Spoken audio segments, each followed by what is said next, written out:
not to make a mess, but facts can be messy things. And there's a lot of facts in this talk that may or may not fit into your normal understanding of immigration. But when we think about the early immigration parties that crossed the plains, we think of the families in covered wagons pulled by oxen leaving Missouri in early May, slowly making their way across the plains to the Continental Divide in Wyoming and continuing on to the Sierras in September or early October in order to avoid the snows. Now, I'd like to show some slides here, so just 1 second here.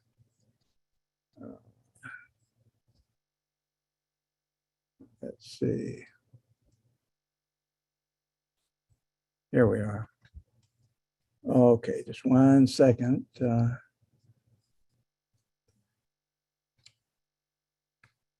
Okay, everybody can see that title, I hope. So today you're going to hear about a party in 1845 that ignored every single one of the details I just mentioned. And this trip fits into a much larger story concerning the fate of California itself. They were led by an entrepreneur with a mission. This man was Lansford Hastings, who was at the time a 26-year-old Michigan native. And today we can reconstruct the trip from scattered information, including recollections by a few members of the party and by people they encountered en route. And we can also learn how Hastings' experiences and his encounters shaped his thoughts on a shortcut around the Great Salt Lake, the infamous Hastings Cutoff that is often blamed for the Donner Party disaster the following year. Now, I just want to eliminate that. There we go. Okay. Now, Hastings had previously led a group of about 110 immigrants to Oregon in 1842 and guided half of them south to California the following spring. On returning home to Ohio via Mexico in 1844, he set to work on his infamous and well-known Immigrant's Guide to Oregon and California. The book was published in mid-April 1845 in Cincinnati.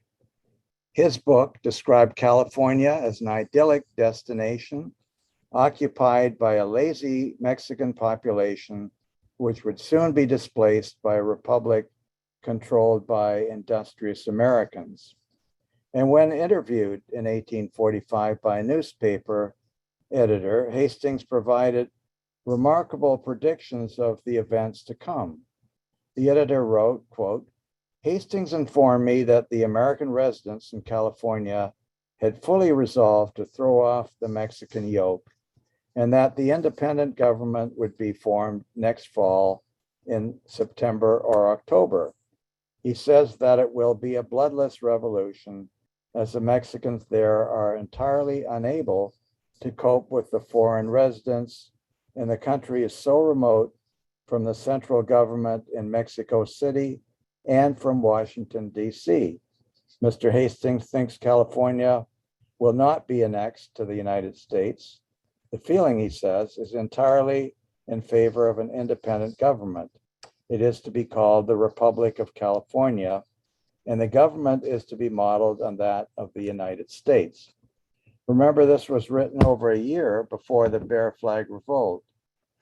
And contrary to what John Bidwell later wrote, based on stories that John Sutter fabricated, there really is no evidence that Hastings ever saw himself as the future political leader of this event.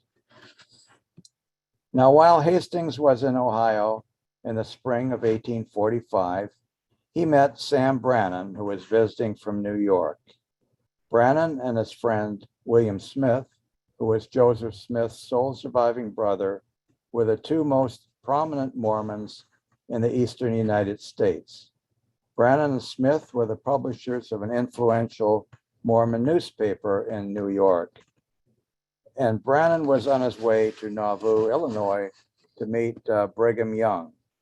It was during this meeting that Brannan discussed Hastings' latest plan, which was to pilot a large party of mostly Mormons to California that year, if Brigham Young gave his approval. Hastings himself was not a Latter-day Saint.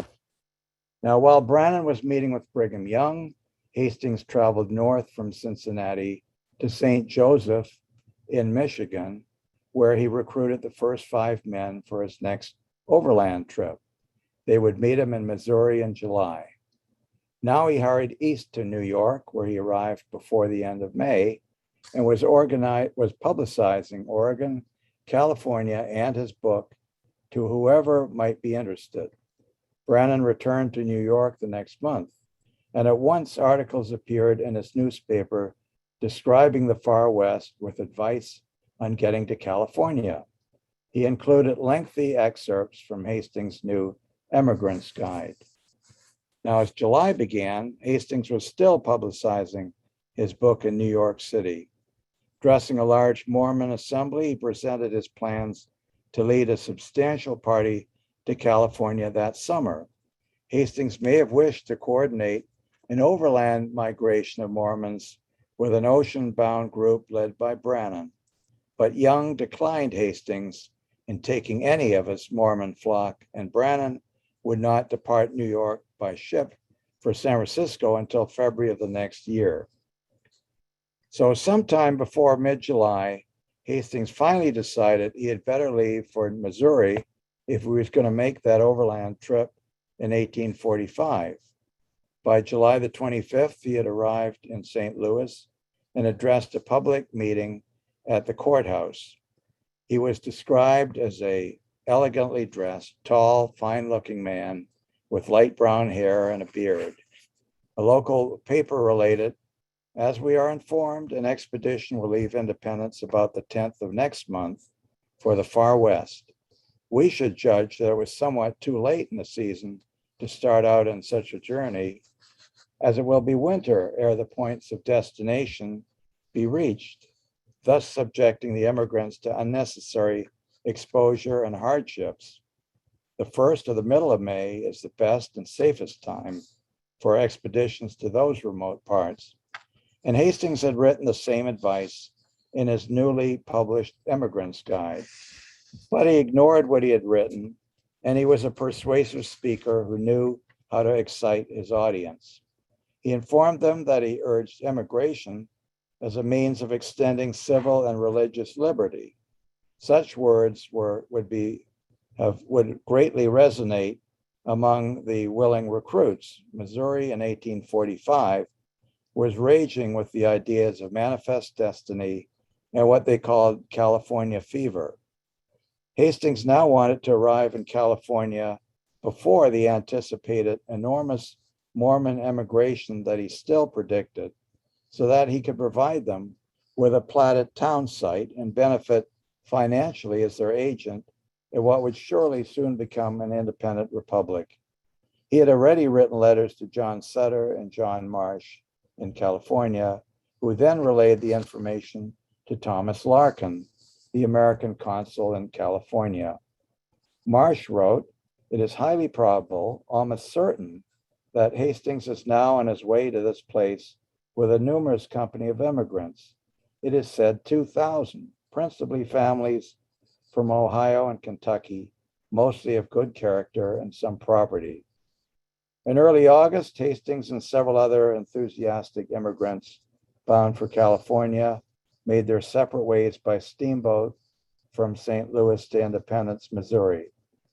A local newspaper reported the progress of their preparations. "We understand that Mr. Hastings is now in our town with a company to California. He expects to complete the trip in 70 or 80 days. The outfit of each man is no more than can be conveniently taken on pack animals, as he is determined not to be burdened with many, if any, wagons. His camp is in the neighborhood of Fitzhugh's sawmill on the Santa Fe Road." Now, one man who took the limited outfit to the extreme was Dr. Robert Semple. By his own admission, he brought just one suit of clothes which was his so-called suit of leather, a buckskin shirt, pants, moccasins, and a raccoon skin cap that he wore with the tail in the front. This was his entire outfit for an entire year. This sketch was made of the 6'8" sample in June of 1846, still wearing his now somewhat shrunken suit of leather. Now, by the middle of August 1845, Hastings had attracted not 2,000, but fewer than 24 interested men. His party finally left Independence on Sunday, August the 17th. This very late departure again attracted the attention of the newspapers. They wrote, "They seem to be men of the right stamp for such an undertaking and leave right willingly for the plains. Apparently, regardless of all dangers, they venture forward, buoyed up with the hopes of success. The season of the year for such a jaunt is unusually late. They seem to think not and appear determined to show to the world that nothing need prove an obstacle." In fact, only 13 men left camp that morning. They were free of the ox-drawn wagons, which would have greatly slowed their progress on what they knew would be a risky trip. On the trail, mules could make more than twice the daily distance of the slow plodding oxen. And Hastings predicted he could save 40 to 50 days for that reason alone. Packed into one of the saddlebags were several copies of his new Emigrant's Guide. These books would soon be in the hands of the settled pioneers, and their comments would not be very kind to the author. The eager party first headed west through the vast green prairie for 100 miles. They now had to cross the Kansas River, which was unusually swollen due to heavy rains, to the west. Having no materials to build a raft, they had the choice of swimming across or waiting for the waters to recede. 2 men decided they had had enough at this point and headed back to Independence. The remaining 11 dove into the muddy waters with their animals and made it safely to the North Shore. About 3 days later, on August the 24th, they encountered a company of 7 men returning from California. And by coincidence, among this group were Overton Johnson and William Winter, who had participated in a wild fandango in General Vallejo's Casa Grande just several months earlier. They were soon to write one of the most useful of the early emigration guides to the West, in contrast to Hastings' book. Now, Hastings' party continued northwest along the meandering trail towards the Blue River, which they forded into Pawnee territory. They then followed its small tributary, the Little Blue, and finally arrived at the Platte River. A few days farther along the Platte, and now living mostly on buffalo meat, they encountered a number of trappers from Fort Laramie heading back to Missouri. Yet another member of the Hastings party abandoned the expedition and joined the group returning east. Now there were just 10 members in Hastings' party, but any thought of further desertion was soon eradicated on encountering a famished and almost naked man. He had abandoned an earlier emigration party at Fort Laramie with 2 other discouraged men. He told them that he was the sole survivor of a confrontation with Indians who had stolen their horses and rifles. After supplying this unfortunate person with provisions, Hastings' men tried in vain to convince him to join them and head west once more.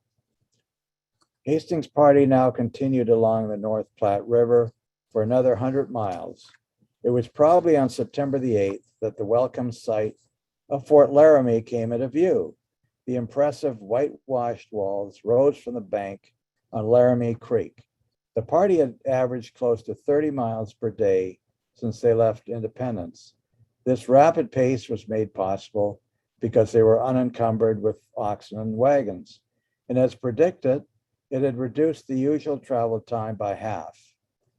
Upon entering Fort Laramie, they heard anxious talk that the Sioux and the Cheyenne had entered the Shoshone territory near the normal path at South Pass to the west, and that the Sioux vowed to kill every Shoshone and every American they encountered.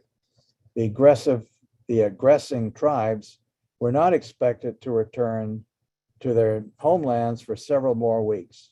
As a consequence, Hastings' party decided to remain in the security of the fort while the Indian War played out in the West. This delay would allow the recovery of several members who had recently become feverish. Now, also detained at Fort Laramie, fortunately, by the Indian threat was Jim Bridger, the famous mountain man who had arrived from the West on September the 2nd with two of his trappers and a large cargo of beaver pelts, deer skins, mules, horses, and sackfuls of abalone shells. He had just returned from a year-long expedition to the mouth of the Colorado River on the Pacific. As might be expected, abalone shells were almost unknown in Colorado. They were for trade with the Indians, but the clerk at Fort Laramie had a hard time deciding what they were worth. Bridger assured the Hastings party that he could lead them by a safe but circuitous route to his own trading post in Shoshone country, 400 miles farther west. He knew this area intimately from years of trapping. It was certainly to Bridger's benefit to receive not only remuneration as a guide, but also the safety of companionship while returning west through hostile territory and loaded down with sought-after trade items intended for the Shoshone and the Crow. And Hastings needed no convincing to accept Bridger's proposal because he had narrowly escaped with his life after being briefly captured by the Sioux at Independence Rock in 1842. So after 10 days, around September the 17th, Jim Bridger, his two trappers, and the Hastings party of 10 set out from the safety of Fort Laramie. It is likely that the route that Bridger chose initially followed the Oregon Trail west along the south shore of the North Platte for another 130 miles. At that location are the Red Buttes and a well-used ford to the north side of the river. But instead of continuing west on the Oregon Trail via the north shore of the North Platte and an almost imperceptible ascent to the Continental Divide by the open plains of the South Pass, they probably headed northwest along Casper Creek, most likely following what many years later would become known as the southern portion of the Bridger Trail. They continued northwest over rolling hills to the Bighorn River and its tributary, the Wind River. The Wind River ascended peacefully through a wide valley. Then, following a small tributary to the west, they would travel farther north into a higher elevation than any other part of the journey as they traversed the Wind River Mountains through Union Pass. As recounted by Napoleon Smith on this trip, sometimes climbing precipitous mountains, then down to a wild chasm, then assisting their animals with ropes over a precipice, they would find themselves in a canyon where sunlight never penetrated, but on and on they went. Although it seems to have been overlooked in the literature, the evidence strongly suggests they crossed the Continental Divide at the 9,200-foot elevation of Union Pass, which makes this immigration route unique. This pass had been well known to Bridger for over 20 years. He would not see it again for another 15 years when he specifically recalled the year of this visit in 1845. On descending the west side of the Wind River Mountains, the immigrants were now 100 miles north of South Pass in the headwaters of the Green River in the safety of Shoshone territory. They followed the Clear River southward into the welcoming smooth terrain. 20 days after leaving Fort Laramie, Jim Bridger led the exhausted men into his trading post. Their detour had doubled the usual time for this passage, and now it was early October. Although Fort Bridger was an important center for the fur trade in the Green River region, this shelter, built only 3 years previously, was little more than a horse corral and a log cabin in 1845. Now, during the 2 days the Hastings party stayed here, they recovered their strength and discussed the trail ahead. Bridger's advice is unrecorded. He may have urged them to spend the winter at his fort, but Hastings wished to arrive in California as soon as possible. Also unrecorded is whether Hastings made any attempt to convince the others to try his untested, so-called most direct route for the California immigrants that he had mentioned in his immigration guide. This proposed route began at Fort Bridger and continued southwest around the south shore of the Great Salt Lake and on through the arid terrain in Nevada. To Hastings at this time, the direct course was no more than an arbitrary line on a map. Unknown to Hastings, important notes on such a route were being carried west by Fremont and Carson, who had just taken it a few weeks earlier. And Hastings may have known that Jedediah Smith had traveled by such a path in 1827. But as he sat in Fort Bridger in October of 1845, Hastings may not have wanted to experiment on a new trail so late in the season and without a guide. And he probably knew there would be ample supplies and a line of credit he could depend on at Fort Hall, a Hudson's Bay Company post, if he stayed on the established route. He was also aware that by traveling to Fort Hall, he'd have the option to proceed to Oregon and overwinter there before continuing to California, as he had done 3 years earlier. Therefore, Hastings and the 9 others rode north along the Bear River to the meadows of Soda Springs and then cross country to Fort Hall. Since Fort Bridger had been ill-equipped to provide sufficient supplies, they suffered considerably from hunger as their provisions ran unexpectedly low on the 150-mile trek into the eastern portion of the Oregon Territory. Fort Hall, with the British Union Jack flying overhead, was almost as large as Fort Laramie. It was painted a brilliant white and surrounded by numerous lodges and tents of Indians and fur traders. While there are records that they purchased rice, sugar, and coffee on credit, and possibly exchanged some of their pack animals. Now, in California, John Sutter indicated that he had sent guides to Fort Hall, probably Caleb Greenwood and his sons, to meet the Hastings party. But since it was so late in the year, Greenwood had already left Fort Hall months earlier, guiding a large group with many wagons to California. So after a few days' rest, Hastings' party followed the well-traveled trail west for another 45 miles to the junction of the Oregon and California trails. Then they followed the wagon tracks made in the summer leading south. They were gambling big time and the weather remaining good. All of the other 250 California-bound overland immigrants of 1845 had already arrived safely at their destinations by this time. But Hastings still had 700 miles to travel, including a desert and the Sierras. Following the California Trail, the pack train continued southwest 200 miles, descending into the valley of the Humboldt River, then known as Mary's River. This wide valley was the lifeline of the California Trail, extending for another 250 miles in a westerly direction through what was otherwise a very dry environment. For much of this route, they were following a portion of Fremont's party, led by the well-known guide Joseph Walker, who could not have been more than 2 or 3 weeks ahead.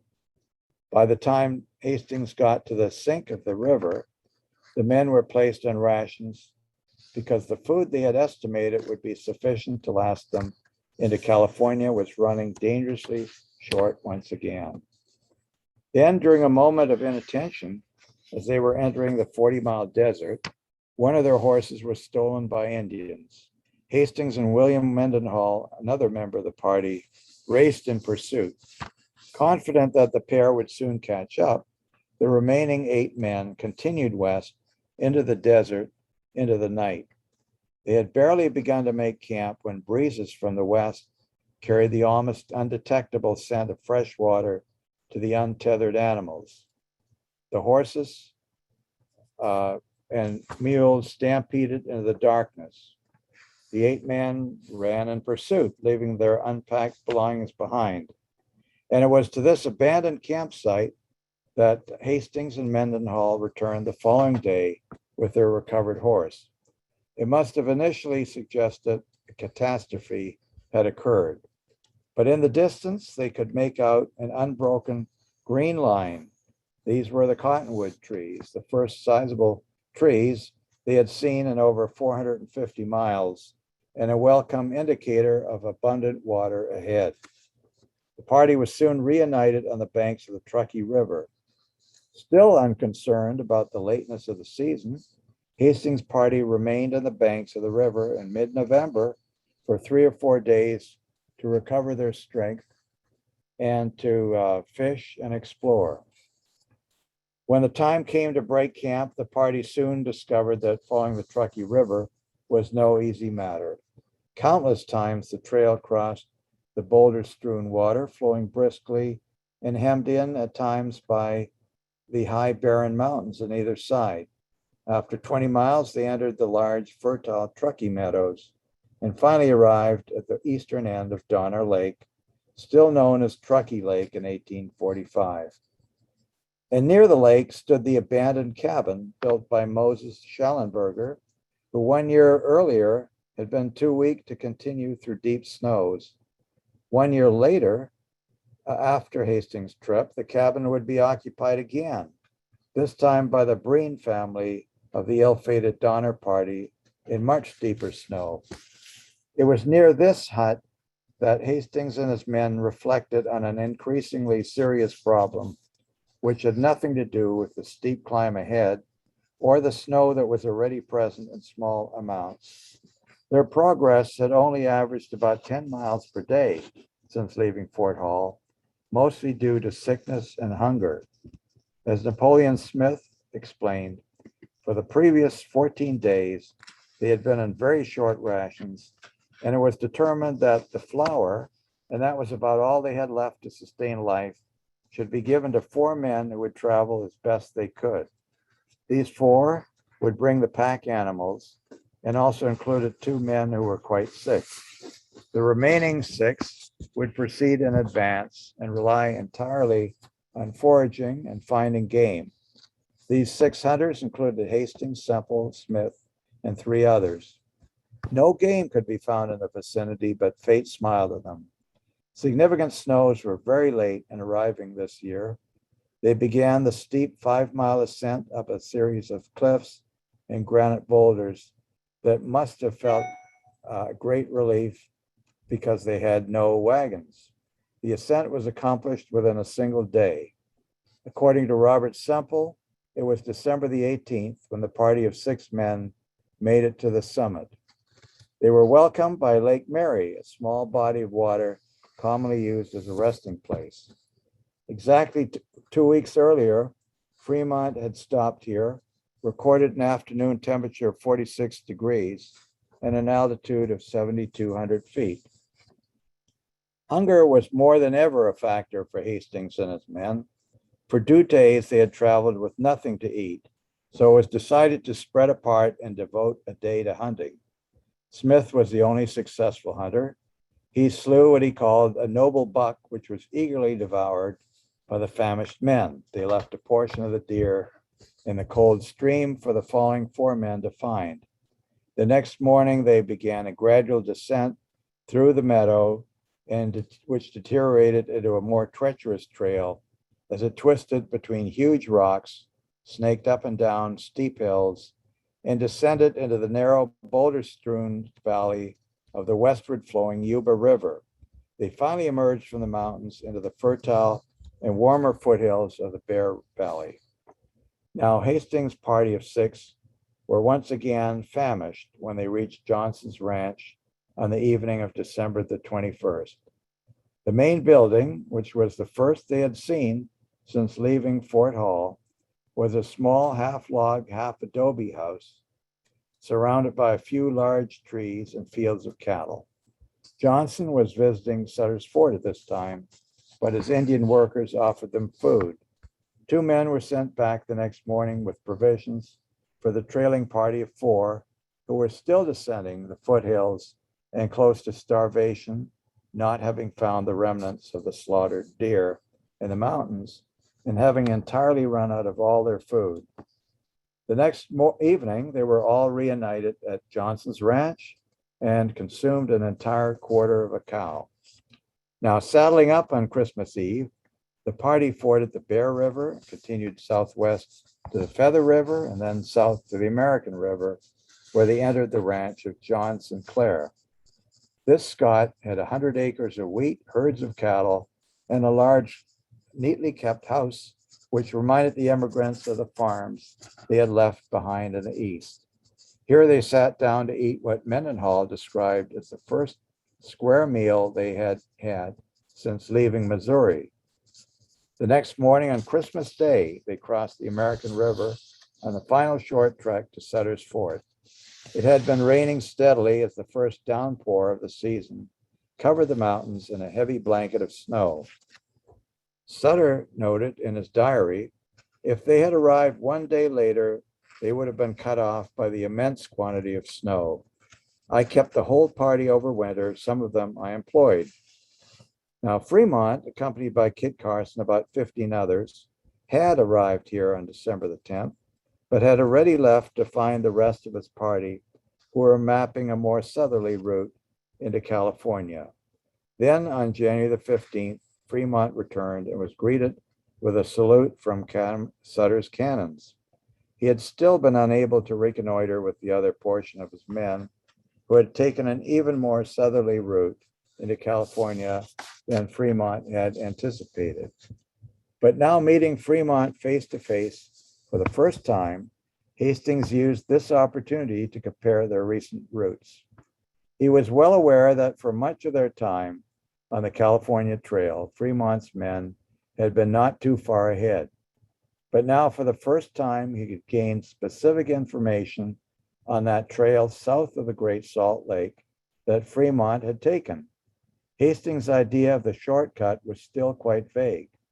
Its advantages had not been considered important enough for him to attempt it on his journey west, but Fremont had actually traveled most of the route and had specific notes on the terrain, the springs, and the intermediate distances. And there's no reason to doubt that Fremont would have told Hastings the same story, or very similar, that he would very shortly tell Thomas Larkin, who would then relate this directly to James Buchanan, the Secretary of State.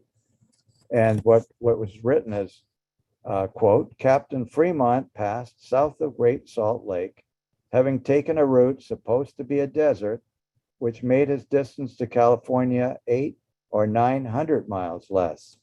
He describes the new route he followed far preferable, not only on account of the less distance, but it is less mountainous, with good pasturage and well watered.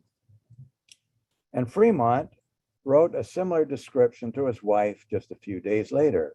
Quote, you know that on every extant map, manuscript or printed, the whole of the Great Basin is represented as a sandy plain, barren and without water and without grass.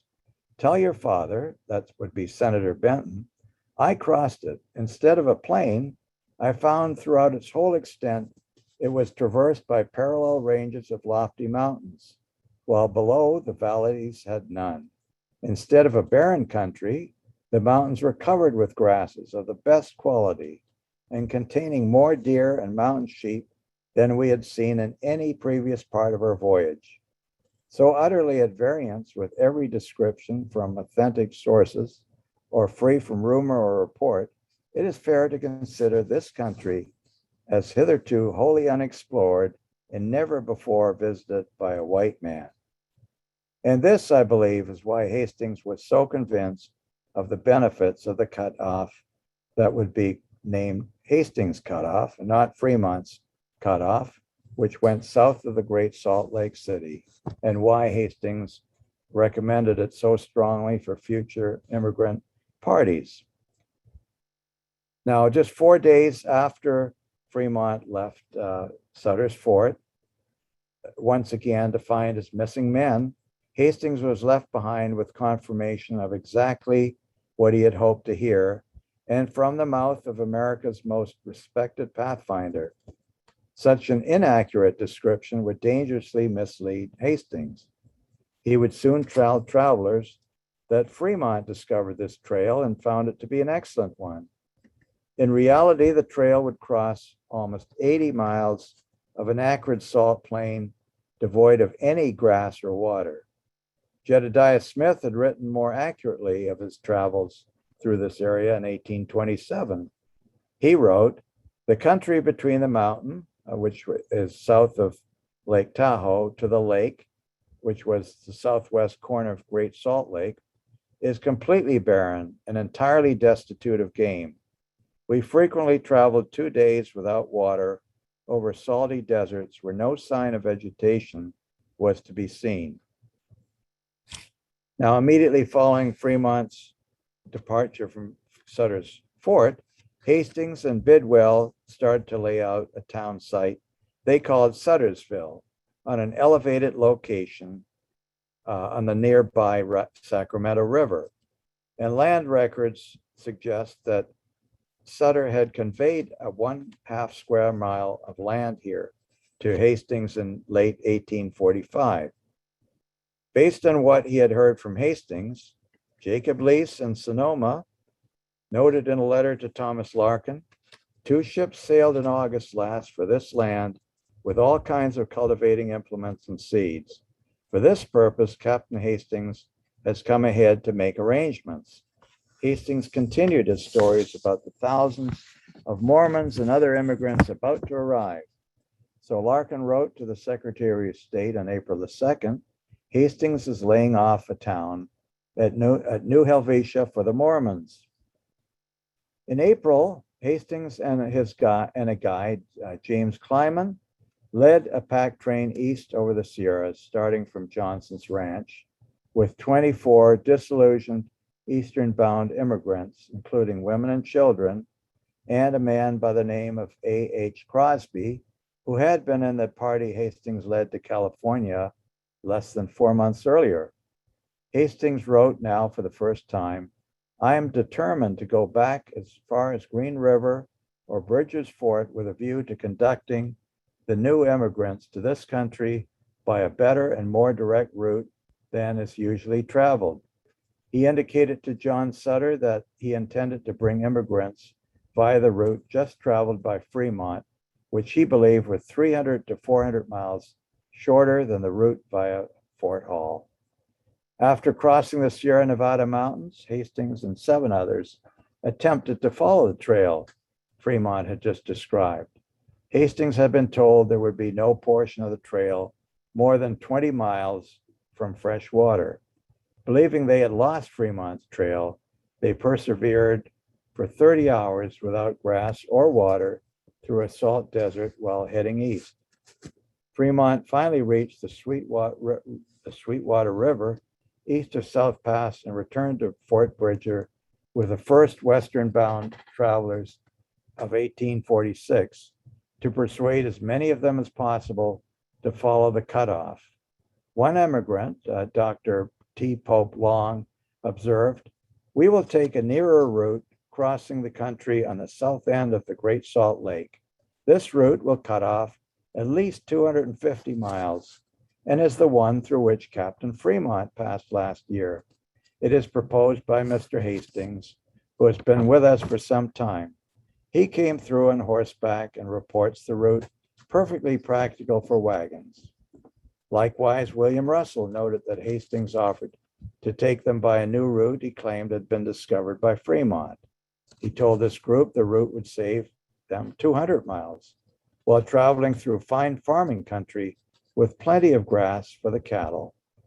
On his way west again, and now acting as guide himself, diaries of the immigrants show that Hastings was continuously scouting around for the elusive trail that Fremont had convinced them existed through this area.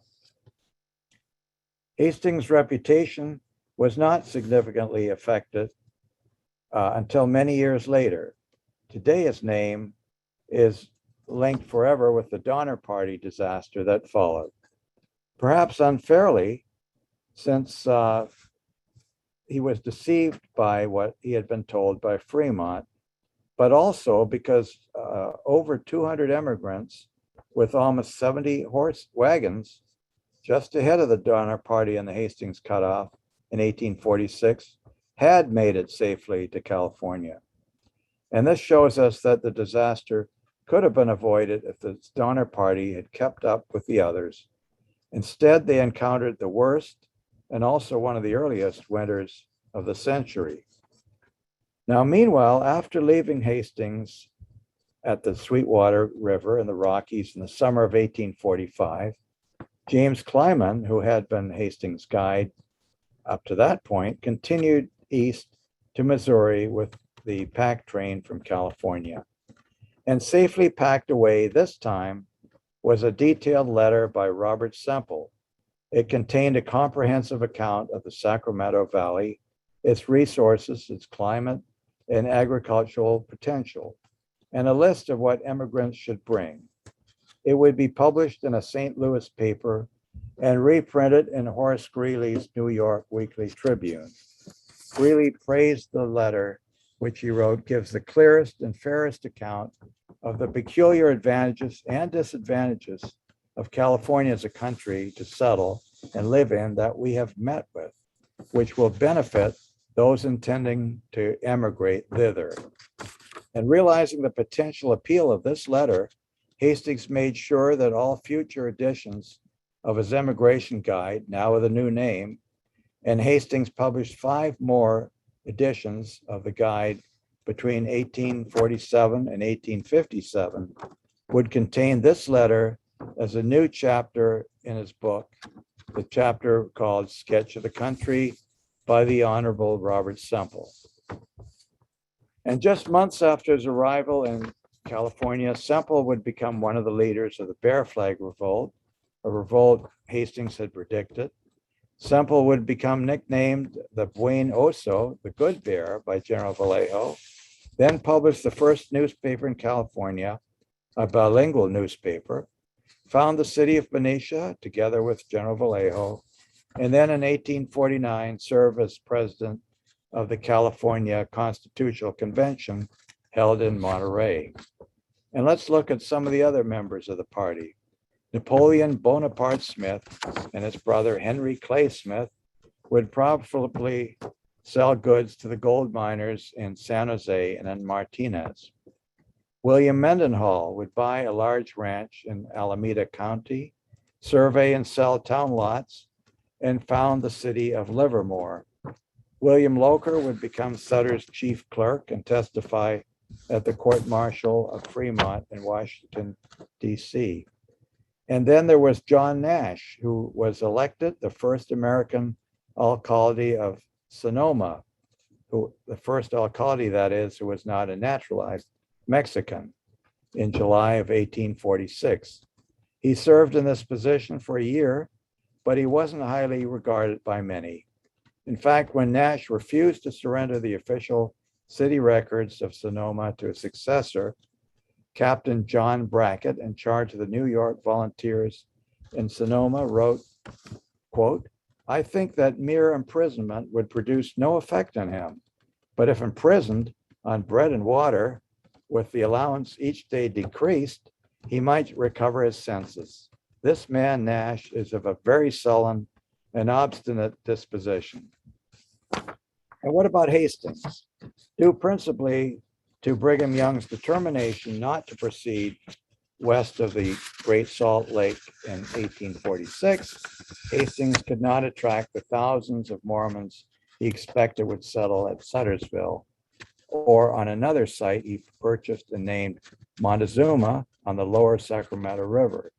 He practiced law in Sacramento and was elected a delegate to the California Constitutional Convention.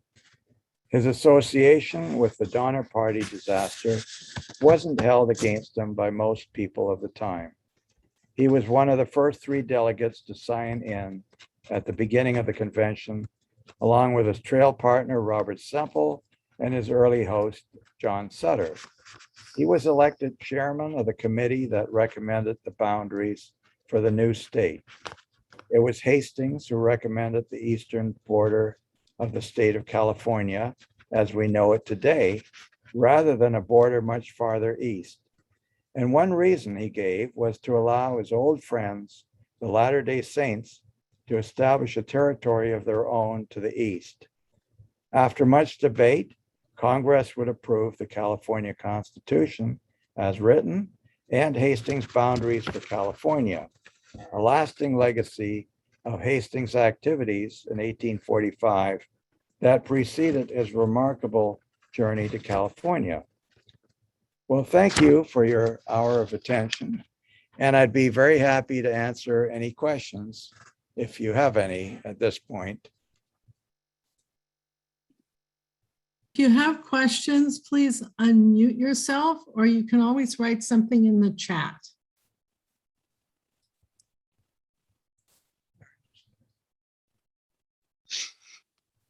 Mike Fonderport with a question. Yes? Yeah, hi. That's a very interesting talk. I've been reading through the Men of the California Bear Flag Revolt and Their Heritage by Wagner, and I was curious what your thinking of that book is and how well accurately it reflects the situation. You say a book by Wagner. I'm sorry, what's Warner? Sorry. By who? Barbara Warner. Oh, by Sorry. Barbara Warner. Well, I mean, she's got a ton of facts in there, and it makes it rather difficult to find one's way through. But she did a tremendous amount of research, and I think basically she's got the story correct. It's just a difficult book to follow because it doesn't follow the story in order of time. You know, it jumps around a lot, but it has a large number of very interesting facts. And I've certainly read it with interest in finding information about some of the people I mentioned. So okay, right. It's 500. It's 500 pages, and it's almost individual biographies. So yes, you're right. But in terms of accuracy, you think it's pretty good. I do. Thank you. Kate Schertz asks, oh, hold on. I hope I didn't press something wrong. Kate Schertz asked how this fits in with the Mormon Trail. Well, it doesn't really, because the Mormon Trail went south, basically to Southern California. Later, it followed the Santa Fe Trail and part, leading the Mormons to Southern California the next year. President Polk was very intent on bringing as many people as he could, as many Americans as he could to California. He brought in he certainly helped the Mormons immigrate. He promoted the New York Volunteers coming, and various smaller groups too. It's amazing that how many different prongs of immigration he was pushing to acquire California, because I believe basically the Mexican-American War was fought not to obtain a small piece of Texas, which wasn't already part of the United States, but to obtain California. And that's what he told, in fact, his Secretary of the Navy very early in his administration, that one of his main goals was to obtain California. So Jim Danaher has asked if this is the same Hastings that the Hastings Law School is named after. No, it isn't. No, it isn't. And I don't think it's a relative either, as far as I know.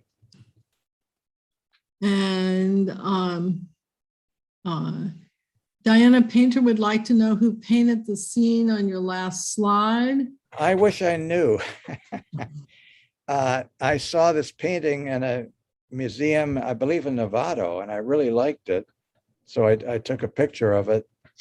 But I don't recall who painted it, and I'm not sure there was even a signature on it. But it's a really beautiful painting, in my opinion, and kind of captures the essence of the ranch period in California. Sorry, I can't tell you any more about that. So that seems to be the questions. Thank you very much for Well, this. you're very welcome. presentation. Hope there weren't too many facts here, but I tried to tie it all into a single theme. Which You is, had great illustrations. well, thank you very much. And thank you all for letting me into your living rooms. All right, I'm gonna end this for everybody. Sure.